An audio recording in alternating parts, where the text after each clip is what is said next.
Game design. I've dreamt of a game like Satisfactory for 20 years. I think I know what the perfect game is, and this game, still in early access, comes close. But before I dive in, I need to set the stage for this game's success because there's a lot here. A little over 20 years ago, Maxis released early footage for SimCity 3000, a city builder with deep simulation and a fully 3D environment that was obviously way ahead of its time. I just spent 83 minutes talking about Deus Ex and how that game barely came into existence because of how technically demanding it was, and there's no way that this SimCity 3000 would have made it to any other computing environment outside of a supercomputing farm. They rebooted the game and it wound up being a really good 2D city builder instead, but it was still kind of a pale imitation of its predecessor.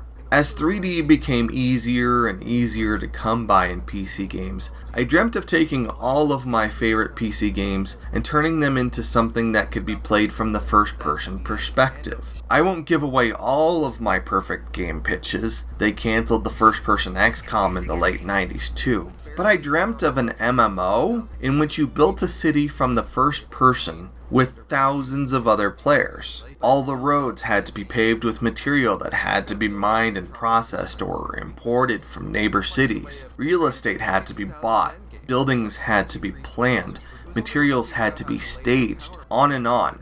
I dreamt of this in 1999. Playing a Minecraft alpha in a little Java applet on the old Minecraft site in 2010 was mind-blowing. You couldn't craft much, you couldn't make many tools, but you could really see the potential. In my mind, you could build tunnels to subways that move you between massive cities. You could build skyscrapers that did literally that as they bumped against the game's height limit. I played on several servers over the years, but in 2012, I got involved with The Verge's Minecraft server, and I really quickly found that a busy Minecraft server was the closest iteration of my dream first-person SimCity. With the help of dozens of other players, I easily put in 1,500 hours over the course of a few months, building a massive pyramid project called Oceania as director and chief architect.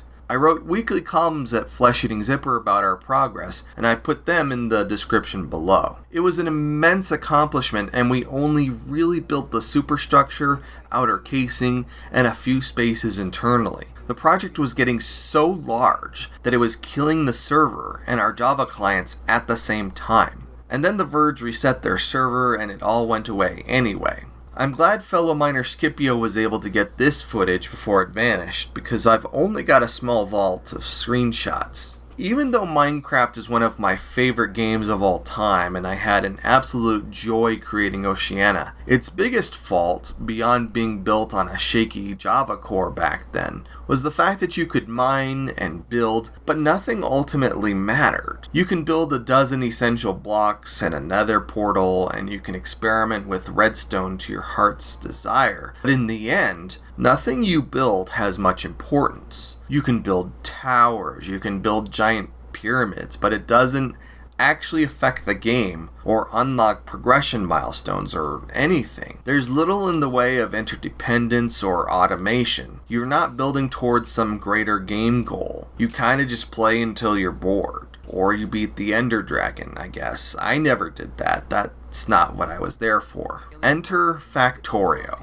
It's the future, and you're a Robinson Crusoe stranded on an alien planet. Your ultimate objective is to build a rocket so you can get off this damn rock. It's a top-down 2D game that takes place on a single surface. All of your resources are finite, and everything you build must be done by the player character. So you need to put in a bunch of steps hoofing it to different areas of your factory to make sure it works and grows. You start out by mining stuff out of the ground by hand, but eventually you're building components that are automated, then powered. You feed machines raw materials to build primitive components that can be assembled with other primitive components to build more sophisticated components until you have a rocket. There are alien swarms that you need to defend against before they blow up parts of your factory. That is, if you decide to keep them on. Factorio is a time stealer. It's a time sponge, time assassin, whatever you want to call it.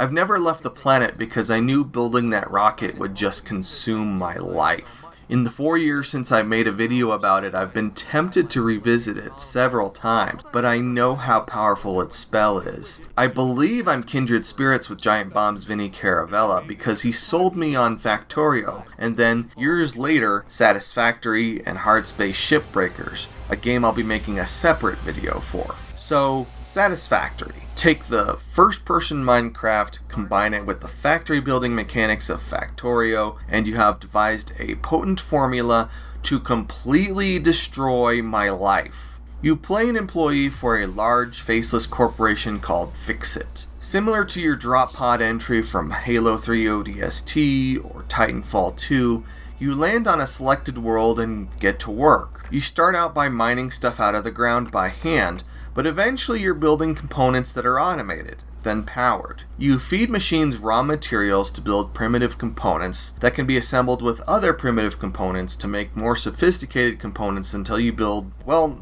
not a rocket, but a fully developed space elevator that scales into the sky. Thankfully, there aren't any alien swarms ready to chomp down on portions of your factory. At least not what I've seen. But as you're trimming trees and foliage to fuel your burners to power your factory, or seeking out slugs to craft into power shards to boost your machines, the local fauna will seek you out with prejudice. You start out with a stun rod to deter them, but you can eventually craft a gun that can be manually reloaded one barb at a time. The game's limited first-person combat isn't the point of Satisfactory.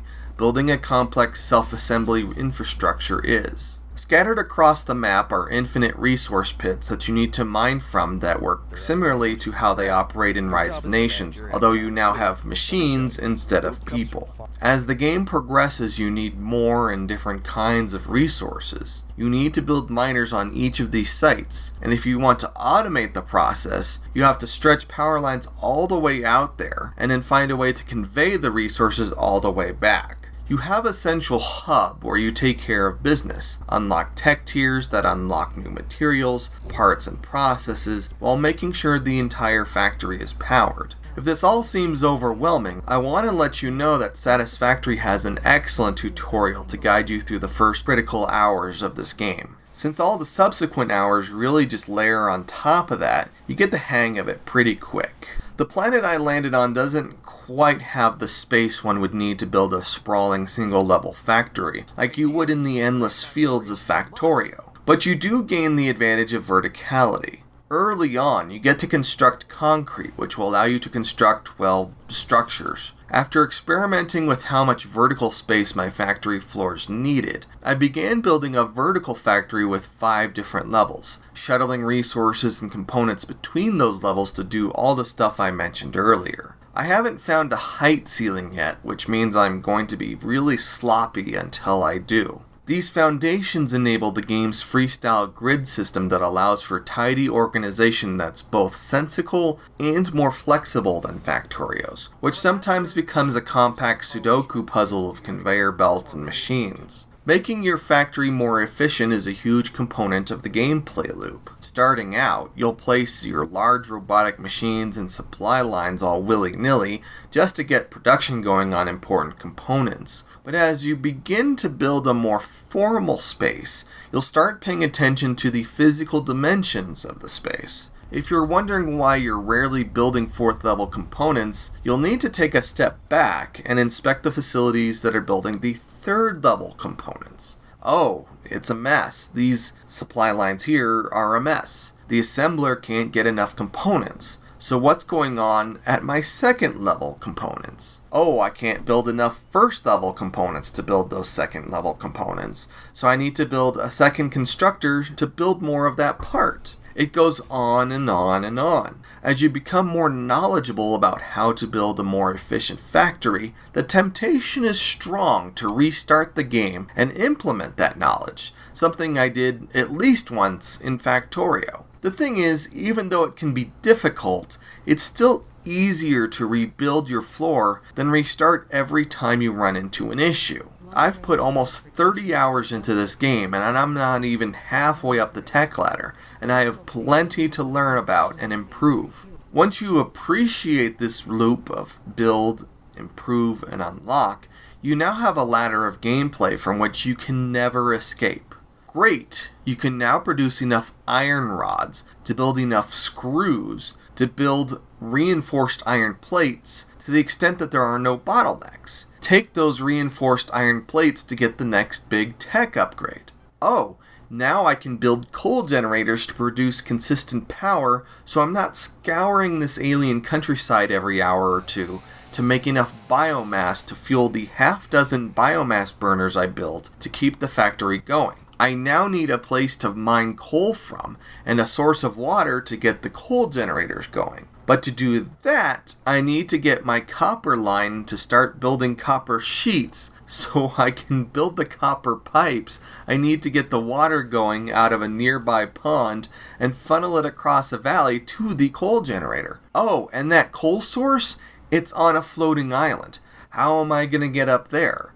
Well, I need to use my foundation tools, Fortnite style, to build a ramp, then pipe power in, build a conveyor belt out, and deal with the local wildlife that are trying to kill me. These worlds are individually sculpted, so like a mini-boss, there's a really nasty armadillo beast guarding a green slug here. I just described a dozen rungs of the gameplay ladder there, and each one is anywhere between 10 and 30 minutes, so that's an easy 4 to 5 hours. And at that point, you already know what your next few steps are, so you're inclined to just keep playing. And when you're done with those, you just move on to the next things. And then another half dozen hours are gone. It's the gameplay equivalent of a shepherd tone, always ascending and never ending. Yeah, sometimes I was up until 3 or 4 in the morning building entirely new decks of my factory and sourcing materials from remote corners of the map. Do you see what this game does to me?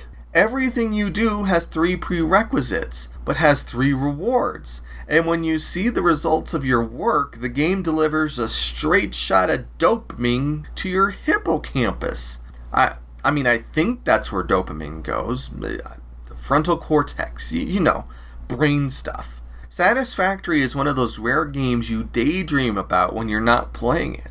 You're thinking about how sloppy your power plant is laid out, and what you would need to do to redirect resources to it. You devise clever solutions and revisions, so when you hop into the game itself, you already know what you want to do, like you've already queued up 3 or 4 hours of game that you need to play. Satisfactory doesn't even need to hold your hand, you're already 10 steps ahead of it.